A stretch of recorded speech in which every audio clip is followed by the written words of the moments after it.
Hi, today we are dealing with that continuation of the previous video with regards to abhyanga, that is oil application. And today's question is, do we have to apply oil on our ears? How important is that, and do we have to do it on a regular basis? The answer is yes, and we have to do it for a set of reasons. And what are those reasons? 4 conditions basically. To ward off those conditions, we have to apply oil on the ears. That means if it is said that you apply oil on your ears and you can get rid of these conditions, it also implies that if by some cause these conditions arise, then one of the treatment modalities will be applying oil on the ears. So in 2 ways it is beneficial. And what are those conditions? I'll recite a verse. Now I think everybody is familiar with the verses, it's easy. And na karna roga vadotthana na manyahanu sangraha na uchche shruti na bhatiryam sya nityam karna tarpanat. Karna tarpanat. Tarpana means not just applying oil, it's more than that. You have to fill the area with oil, and I suggest everybody to do that under the supervision or guidance of an Ayurvedic physician. And otherwise, just applying oil, anybody can do it. You can proceed with that.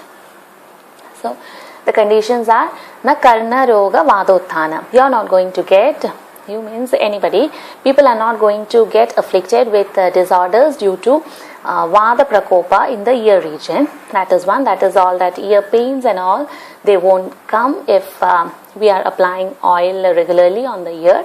And applying means take little oil and put it on the inside of the ears as well as behind the ears. Behind there is a mastoid process of temporal bone, and it is that area where there are lots of air cells inside that area, and it is the joining place of many muscles, and especially the sternocleidomastoid muscle that helps one to turn the head to the opposite side as well as in flexion of the neck.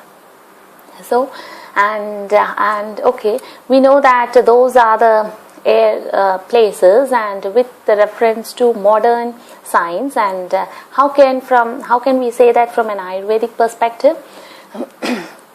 If you remember, the sites of Vada dosha is Tatra Pakwashya Kadi Saktini Padau Asti Shrotram Sparshanam Cha Vadasthanani Atra Pakwashya Visheshana. Shrotram means ear.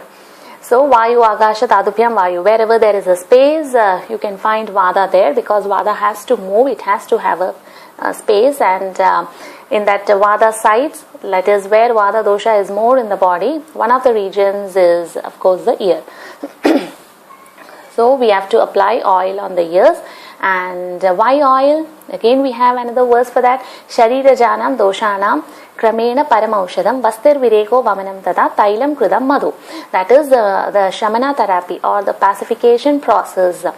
Like if the doshas are more, we have to expel it from the body. If they are less, we have to try to correct the imbalance. And for that, for Vada, the main treatment is through the use of Taila. So here this is Vadasthana, that is a place of Vada, as well as we are applying the correct medicine, that is Taila, for Vada Shamana.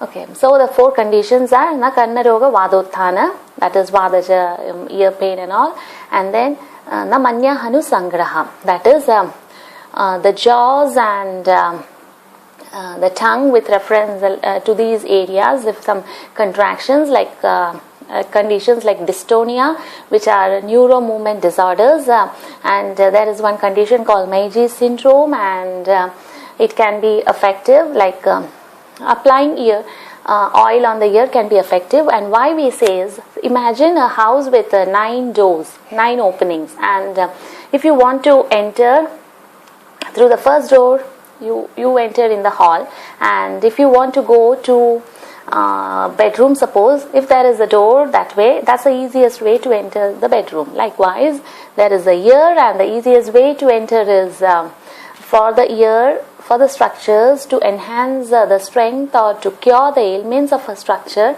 and the adjacent structures. If we have an orifice, it's the best that we make use of that. And here we are applying Taila on the inside and outside of the ear. So, na karnaroga vadottana, na manyahanu sangraha, na uche shrudi na badiryam syat. Uche shrudi means the tinnitus, that is a ringing or a whistling sound that happens in the ear. And then next one is na badiryam. Badiryam is deafness. Two types of deafness are there mainly, and this I think is with reference to that sensory neural hearing loss, and it's beneficial. And to ward off these conditions, we can apply Taila, and if these conditions arise, then according to the dosha and according to that general condition of the body, we have to choose, like the physician will suggest an oil for you, and then you can proceed with that. So this is about Karna abhyanga, and Karna tarpana, one has to, like filling with the oil, one has to do under the guidance of an Ayurvedic physician. Otherwise, just application anybody can do, and one has to do that also. Thank you.